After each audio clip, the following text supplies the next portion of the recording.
Hello and welcome back to our little farm here in the mountains. My name's Rachel and this is Johnson Branch Farm. And today is a beautiful fall day. The sun is shining, it's in the 60s, which feels really warm right now. And the birds are chirping, the creek is flowing, it's amazing out here. I absolutely love this little piece of land that God has gifted us with. And so even though it's a warm day, that's not the norm for this time of year. It's November. We're a week away from Thanksgiving. So I'm taking full advantage of it out here. I'm just overlooking everything, seeing what needs some of my attention. I still have some beds that need to be cleared out, so I'm working on that. I'm continuing to lay down hay, which I cannot encourage people to do enough of that. It is such a great addition to the garden, keeps the soil covered, keeps the nutrients and the moisture locked in. I just think it's been one of the things that has contributed to one of my best garden years yet. This last week, my aunt came over and helped me plant a ton of garlic and onions, so checking on those and watering them in as well. You got this bed done right here. It's gonna hold garlic and onions this year. I also went ahead and planted some salad greens in there as well, since they're not big nutrient takers. But that bed had tomatoes and peppers in it, which are heavy feeders, so I'm going to put my garlic and onions in that, and then when I harvest them, it will then become my greens bed. It's all about just kind of rotating through. I also amended the soil, and I use rabbit manure, I use goat manure, I use the clean out from the barn and the rabbit pens, because all of that breaks down and is all of the wonderful things that compost is made of. So I laid a nice little layer of that down as well before I planted, and I will just continue as I clean out the barn to put that hay on top. So that is a major check off the to-do garden list. And I also, since it's a warm day out, went ahead and fertilized a lot of my heavy feeders that are I can kind of tell they're just not growing and getting enough of what they need. So I mixed up some fish emulsion and put that down as well. So hopefully that will just kind of help give them a little boost. We've been in the freezing temperatures at night, and I have not covered this garden at all, and everything is still thriving and still doing good. However, it is forecasted to get down into the low 20s and teens, and I'm not comfortable with not having them covered. So I will work towards covering what's out here and protecting it from that really deep, heavy freeze. It's really what I'm working on today. Figured I'd give you a little garden update and show my face here.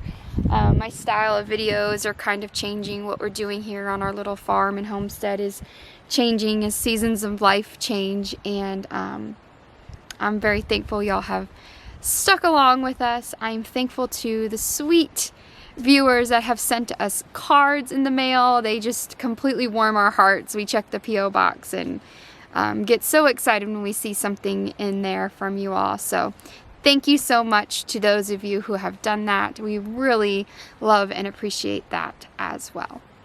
So I'm going to grab my basket and head over here and start collecting some things for a salad. We are having a fellowship Wednesday night tonight. We do that quite often at our church. We love to break bread with one another and fellowship. And tonight is Thanksgiving theme because it seems appropriate. So I always try to bring a salad or something from the garden because people always ask, oh, there's a salad, and you can tell it's not store-bought. Rachel, did you bring this? Is this from your garden? So I try to always include something that comes from the garden because it's just kind of fun to see and hear people's reaction. And I also want other people's feedback. I want to know how it tastes and how it looks and what they think of it, if it's something I need to continue to grow, or, you know, it's just kind of nice to get that feedback from the ones you love. So let's go harvest some lettuce. I've had this lettuce in here for quite a while, and it is surviving the freezing temperatures. It's looking so good. I mean, you can see some of the outer leaves are kind of struggling, but overall it's doing really great. So that was a cool experiment, you know, to kind of see what's going to grow well into fall and winter here in this climate. I am zone 6B. We're pretty high up there. We get some pretty cold freezing temperatures. It's just been exciting to see what's growing. Bok choy is doing fantastic. My Napa cabbage is just growing some leaves and starting to head in the middle. And I don't know, the fall garden is like the best kept secret, because this is the time when cabbages, at least for this sort of climate, every zone is different, this is the time that cabbages and greens really thrive. There's no pest pressure like there is in the spring, and the cooler weather just sweetens them up. And I'm really excited to see how it goes into the winter when I cover it and all of that. But I'm very confident this is going to work. So we won't know till we get there. But so far so good. So I'm going to pull some radishes. They're getting a little on the big side. I plant them really thick and dense, and they seem to do really well. One thing I'm having trouble with this year, though, are beets. I can't seem to get them to not only germinate, but to kind of thrive. And I'm wondering if rabbits are still getting out here and eating the baby greens. They love them. But yeah, like that one split, so it's chicken food.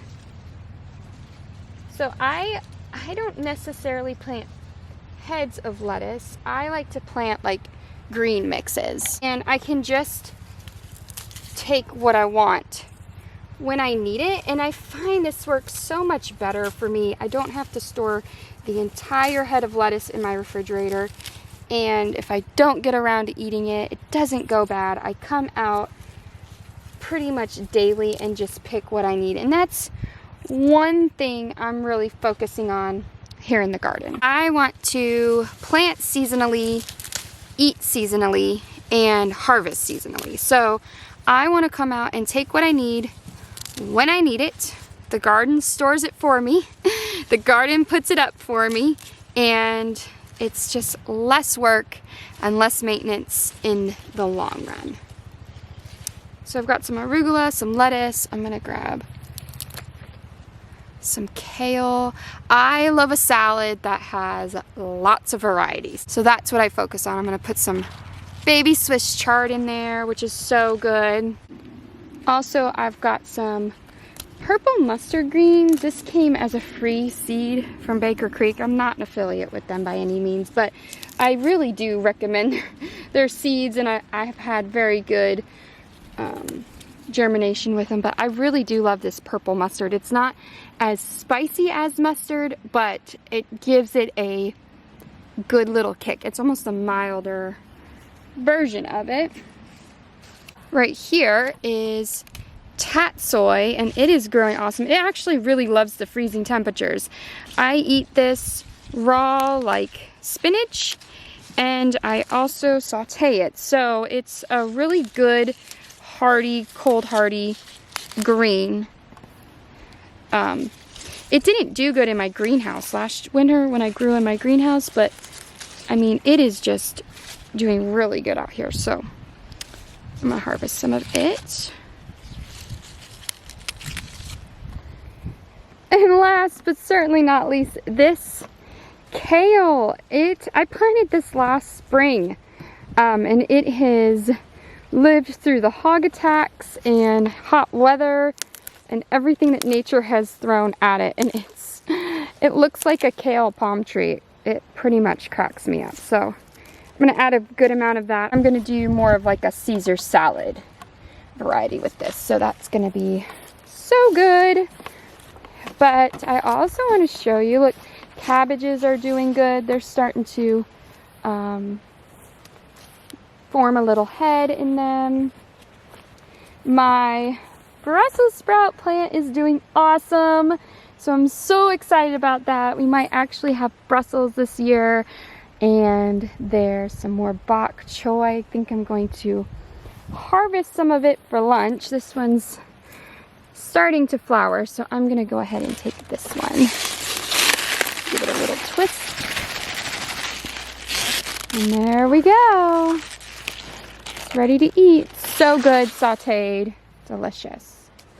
I don't feel like the videos ever really do this space justice, and I know it looks like there's a lot of bare parts, but things just maybe haven't started growing or not big enough to pick up on film. Like my spinach patch is starting to take off and my carrots are starting to sprout, and all that is just so fun and exciting. Thank you so much for following along, for watching, and all the comments and things you leave us. In the meantime, until I see you again, may the Lord bless and keep you.